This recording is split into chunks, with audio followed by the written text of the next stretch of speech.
A $2 billion park in northern Oklahoma. That's what's been announced. Let's talk about it a little bit.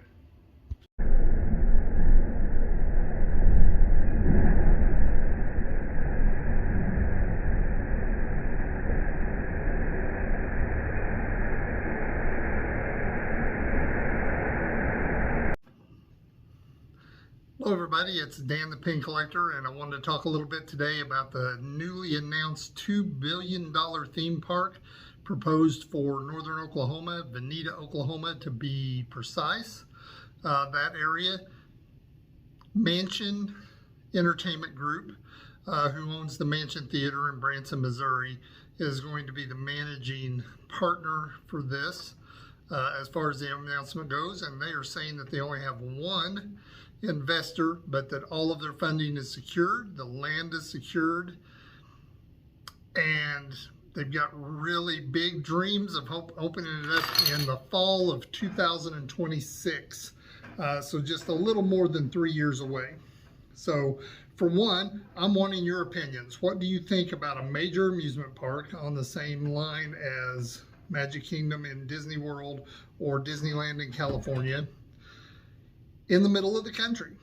Lots of things to consider, everything from weather to infrastructure to all kinds of obstacles. Well, let's talk about how the process is supposed to get started. The first piece of this project is supposed to be the Three Ponies RV Park and Campground. Now, this is going to be the largest RV park campground in this part of the country. 750 RV and campsites, 300 cabins in 3 different sizes, along with a lot of other amenities that go along with that. Now, to give you a little bit of the scope of this entire project, they say they have about 1,000 acres to work with.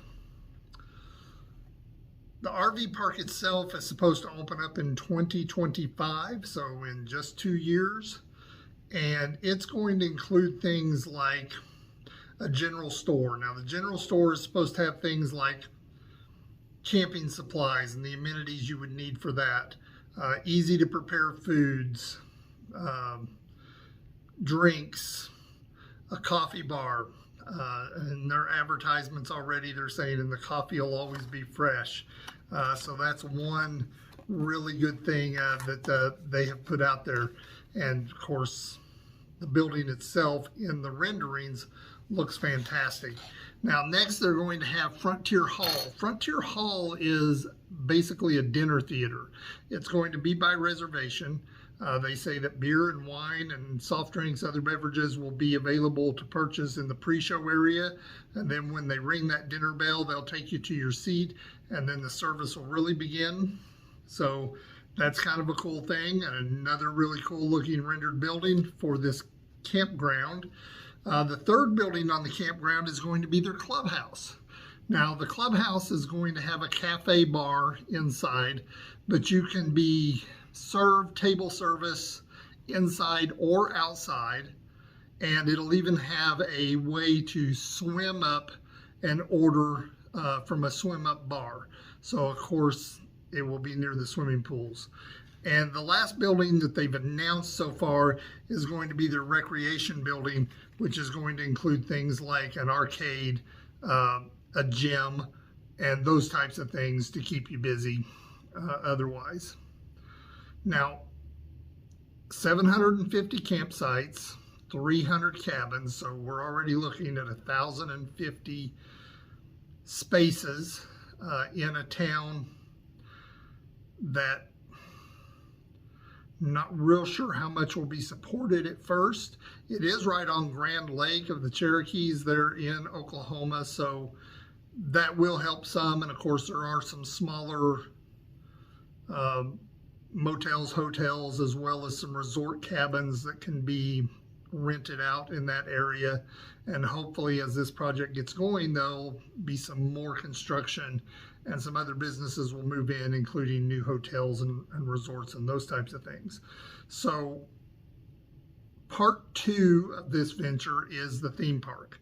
And the name for this theme park is American Heartland Theme Park. It's going to be divided into 6 sections, similar to Disney World's Magic Kingdom, and each section will be themed to a different area of the United States. So that's kind of a cool thing. Now, the park itself is going to be 125 acres. And to get some perspective on that, the Magic Kingdom at Disney World is 107 acres. Disneyland is 100 acres. So they're talking about a little bit bigger than those parks. So plenty of room to build.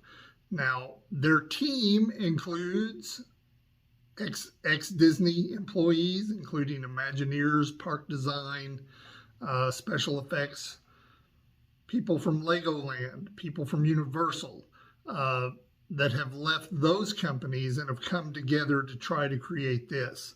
There's a lot going on out on the internet right now on whether or not they think this park will come to fruition. There's been announcements of parks in the past that just didn't pan out, but a lot of the park industry people are saying, we don't give it very much of a chance of actually getting off of the ground. But I stopped to think about it, and I think that when Walt Disney built Disneyland in Anaheim, California, that was nothing but farmland. When he built Disney World in Florida, it was all swampland that he bought up. Nothing really around it, so he could get lots and lots of land. And those areas have boomed and come to enhance the parks. And the area outside the parks didn't just die off. But we do have a little bit of an issue in that Vinita, Oklahoma is a small town. It's got a little over 5,000 people in it. And American, the American Heartland Park says they're going to need about 4,000 employees. So 4,000 employees. Closest international airport is going to be about an hour away, which is in Tulsa, Oklahoma. There is a small airport in Joplin, Missouri, which isn't too far away. However, it is just a small airport and can only accept small planes. So there may be some difficulty as far as travel if you're not traveling by car or by RV or those types of things at first, but I'm sure all of that is planned to get worked out in the future. I'm really hoping that this park does well and that they get the ground broken and they get to where they want to be. The center of the United States could use a large Disney type park. I kind of differentiate between a theme park and an amusement park in that, Disney parks I consider theme parks. They are highly themed, some educational, some just for fun, but they are very highly themed. Then when I look at parks like Six Flags, Missouri has a Worlds of Fun. Those to me are just amusement parks. They're more, ride-based, roller coaster-based, those types of things. We do have a good theme park here in Missouri in Silver Dollar City in Branson, Missouri. It is themed to the 1880s and has its own little niche when it comes to amusement parks. So I don't think that that's going to be a real competitive thing there. I think more or less it may enhance the new park in that folks will come to the area, with Silver Dollar City only being 2.5 hours away from the new park, to where they'll spend several days and maybe go to both locations, to where they can go to Vinita and go to the American Heartland Park there for a few days and then drive the 2.5 hours and maybe spend a few days in Branson, Missouri, seeing Silver Dollar City and some of the things that Branson has to offer as well. So I think there is just some really good potential in this. There is a lot of backing as far as local governments in Oklahoma, good people, but one man, Mr. Bicknell, is kind of the sole money man for this project, and at one time owned the largest Pizza Hut franchise company in the United States and has done many, many things in his lifetime. So I don't think they would have made an announcement of this caliber if they didn't think they could get the financing in place for this and get it all up and ready to go. They are projecting about 4 million visitors per year to this park. Silver Dollar City, I think, runs at about 2.2 million. So it's ambitious. So I'm very excited to watch and see what happens. I will keep you guys informed as we go down the line. The new RV park is the 3 Ponies RV and Campground. And then, of course, the new amusement park, which is going to be the American Heartland Park, will also come with a resort hotel with about 300 rooms and an indoor water park in that hotel. And it's going to be situated where it's right there at the park.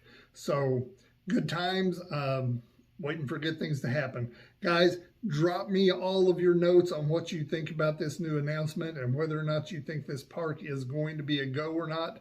What you think about it being in the middle of the country as far as parks go. Of course, we're going to have to deal with some winter weather and those types of things, which the parks on the coast don't have to do. But I know here locally in Missouri, Silver Dollar City operates clear through December. And they draw large crowds, even in those cold December days, to come and see their Christmas lights and all of the things that they have themed for that. So anxious to know what you had to say. Hope you guys have a great day, and don't let a ghost follow you home.